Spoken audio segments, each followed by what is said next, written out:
Hey guys, so before I get into today's video, I just want to let you guys know that I am uploading episodes for my Kingdom Hearts 3 Let's Play. I upload 2 30-minute episodes every single day, so if you guys want to go check those out, that would be amazing. If you find that you are enjoying them, please subscribe and hit the bell button so you guys are up to date and notified whenever I upload the next episode. I had a lot of fun making these, and I really hope that you guys check them out and enjoy them just as much as I enjoyed making them. So yeah, with all that out of the way, let's get right into the video.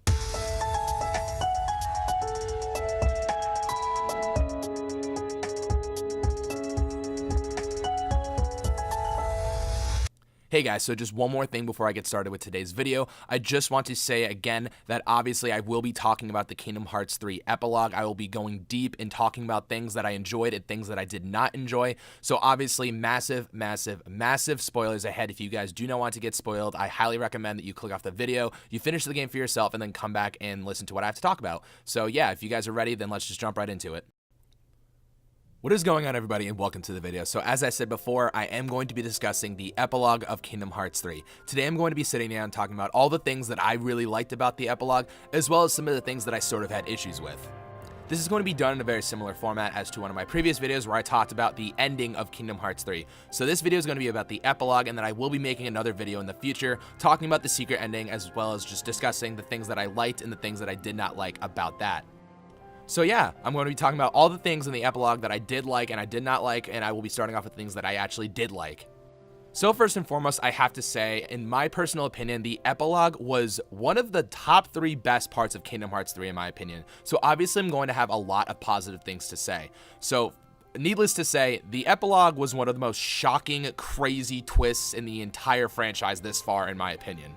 There's a lot of debate going online where people are like, oh, the whole reveal of Xigbar being Luxu, I mean, it could have been replaced with anybody or yada yada yada. You know, that argument, I get it. Like, I really did think about it. I mean, if someone like Demix or, I don't know, like pretty much anybody part of the Seekers of Darkness turned out to be Luxu, it probably would have left a very similar impression. But I think I wasn't really shocked at the fact that Xigbar was Luxu. It was more so the fact that Luxu was someone that we knew. And I think that Xigbar actually does hold some significance given the fact that we do know that he was one of the very first organization members that wasn't a part of Xehanort's heart to begin with. Back when he was Break and Birth by Sleep, he played a very big part in the story, and you know, it actually kind of makes sense now that you think about it that he was Luxu. And I'm not going to go too deep into the secret reports because I'm going to be talking about the epilogue just within the context of what it is, but there is a lot of implications that, you know, Xigbar being Luxu or Luxu being Xigbar, however you want to look at it, it does sort of fit together, and I feel like if they did sort of piece it together with anybody else, it wouldn't have made much more sense. However, the reveal itself, it definitely could have been somebody, but I am hyped that this reveal happened in general, and that, yeah, that Luxu was somebody that we have previously known being Xigbar. Not only that, but the coming back of the Foretellers minus Ava was a huge thing for me. One of the things that I really did want in Kingdom Hearts 3 was for the Foretellers, the Master of Masters, you know, Luxu, etc., to make an appearance in some way, shape, or form, and we definitely got that in the epilogue. I'm very intrigued with the lore of Kingdom Hearts, so especially when it comes to the whole Union Cross back cover thing, I really do enjoy the lore of the series, and I like finding out the mysteries of what happened in the past, so this is a really good way for us to sort of get some implications on how the past events are sort of going to affect the future of the series and the storyline and the next arc in general. So moving on from this scene, I do want to say that I do love the next scene where Eraqus and Xehanort are sitting in Scala ad Caelum. They just finished their game, which is, you know, the whole Xehanort arc, and then it foreshadows what the next star is going to be, which is the Foretellers and Sora. There's clearly going to be a lot of Union Cross back cover being implied into the next arc. So basically, you know, when Eraqus is like, oh, I got a new game, and then he puts down the 7 pieces of dark, which represent the 5 Foretellers, Luxu, and the Master of Masters, and then he ends it with, oh my god, and then he ends it with putting down Sora's piece of light and says, just watch, and oh my god, dude, the way that was executed, the way it ended, that was absolutely amazing. I got so hyped. It was so cool. And I mean, the chess scenes have always been something that I loved throughout playing the game, and just going back and looking at what I really enjoyed about Kingdom Hearts 3, the chess piece scenes between Young Master Eraqus and Young Master Xehanort are some of the best. And for this to be the last chess scene that we see in the game, for just foreshadowing the next arc, was so beautifully done. It gives me goosebumps just thinking about it and talking about it. I absolutely loved the deliverance, the punch, just everything that it gave was absolutely spectacular. And following up with that, with, you know, everything that happened before the Lushu reveal and everything, and the tease with the foretellers, like, oh my god, it was put together so well, and I could not be happier with this epilogue. That was just, everything was so good. I just loved it. I loved the execution and everything. Just the way that everything came back full circle, the way that Lushu got the Keyblade back, you know, Master Xehanort's Keyblade, Master Xehanort's defeated, it really makes you wonder what's going to happen next. You know, was this the plan all along? Is the Master of Masters behind everything? You know, are the foretellers really evil? Are they being, like, you know, manipulated? It opens up a huge can of worms as to what the next arc could potentially be, and it's great. It's absolutely great, and I can't wait to see the foretellers, you know, go forward. I loved back cover. I wish that it was a little more developed overall, but in terms of, like, the characters and the story and everything that can be told, I mean, the whole universe of Union Cross and back cover in general is just a story that we've learned about, but there's so much more that we could dig deeper into. And the epilogue for Kingdom Hearts 3 really teed that up for the next part of the series, and I'm very excited to see what happens next. I'm very intrigued and I'm very interested, and I could not be more excited. So obviously, after all that gushing, I'm sure you guys are wondering, well, what bad things could he really say about the epilogue of Kingdom Hearts 3? Well, there are a couple things that I didn't think were bad, but I more so had an issue with, or I wish that there was just a little bit more. It's sort of just hopeful thinking, wishful thinking, whatever you want to call it. But yeah, so let's just jump into some of the things that I wish could have been done a little bit better with the epilogue. Okay, so the first thing that I had an issue with, Pete and Maleficent. All I can say is why. Why were they here? What is the point? You know, I'm going to be talking about this in my full discussion thing. It's going to be like an open discussion thing that I'm doing with a couple of my friends. We're going to be talking about the game in general. So I'm going to be talking about Pete and Maleficent a lot more in that. But just in terms of the epilogue, I understand that they were interested in the black box the entire time in the game.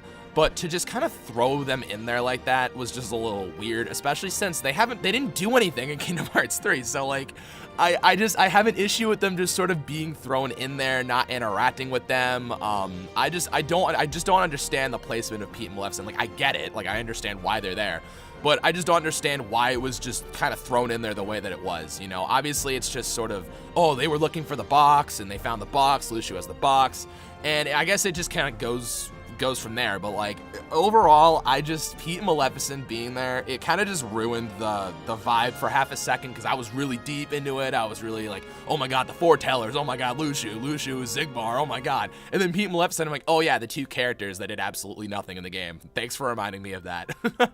But I mean, I don't know, it's just a little thing that I felt like I would throw in there. Okay, so the next thing that I wish could have been done just a little bit better was the implication of Union Cross. Now again, just like I talked about in the video earlier, Union Cross is heavily foreshadowed throughout the game, especially within the secret reports. So the secret reports, obviously, again, I'm going to be talking about the epilogue as it is, but I do wish that there was a little bit more foreshadowing when it comes to Union Cross in terms of the Dandelion leaders. I would have loved to maybe just see a scene with like Strelitzia or maybe Scald, or just anyone in general. I just would have loved to see just some sort of incorporation. And again, I do understand everything is talked about and mentioned and foreshadowed throughout the game, especially in the secret reports, but just in the epilogue, I wish we could have just gotten like a quick little like 20-30 second teaser of something to do with Union Cross, especially the Dandelion leaders, and then you know, Strelitzia too, because like I said, Strelitzia was sort of foreshadowed and sort of just dropped in like the last world and stuff, or the final world. So yeah, I do wish Strelitzia or just somebody from Union Cross showed up within like, you know, the epilogue. But that's just something that they could have sprinkled in there to really just perfect the epilogue, but I'm totally fine with them not being in there. Okay, and then the last thing that I wish that they sort of tossed in there was what's in the box. The box is something that has been teased for the past couple years. Throughout back cover and Union Cross, you know, the whole box thing, the whole mystery, that was one of the things that I really wanted the most out of Kingdom Hearts 3. I wanted to know what was in the box. You know, at the end of back cover, we got a tease, you know, we thought we were going to find out what's in the box. Then we waited 2 years, Kingdom Hearts 3 came out, and then we don't find out what's in the box. I understand the box is very important to Lushu, the Master of Masters, you know, Lushu's role, the whole thing that's going on with him, his relationship with the Master of Masters, what his true role is, and all that stuff. I understand it's important, and that is probably best saved for what's going on with the next arc of Kingdom Hearts, where it's going to go from here. But the box was just, I just wish we got a little bit more of a tease, a little bit more of something, more of a hint. If you do read the secret reports, there is some sort of an implication that it does have something to do with the Master of Masters return. The theorizing over the years has been that it is the Master of Masters heart. I guess I can sort of, you know, level with people on that. Like, yeah, I guess we sort of did find out what's in the box to a certain extent. Like, I don't know, but I did wish that, you know, we got like a little bit more of like a background on the box and why the box is important and something like that. But again, that stuff is covered in the secret report, so I can't get mad. We do get the explanation, but I just feel like the delivery of it would have been a little bit better if it was just thrown in the epilogue itself. However, guys, those are all my thoughts on the good and bad things when it comes to the epilogue of Kingdom Hearts 3.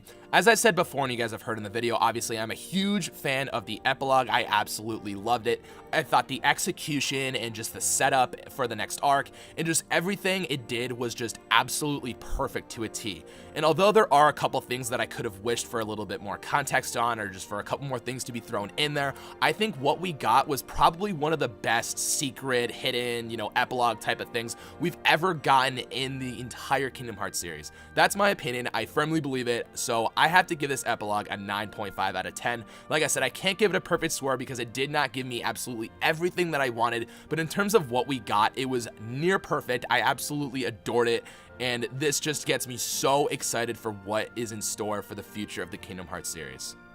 Let me know all your thoughts and comments down below. What did you guys think about the epilogue? Did you like it just as much as me, or did you have a little bit more issues with it than I did? Please let me know all of that down below. Don't forget to like the video, and most importantly, subscribe to my channel for more Kingdom Hearts 3 content.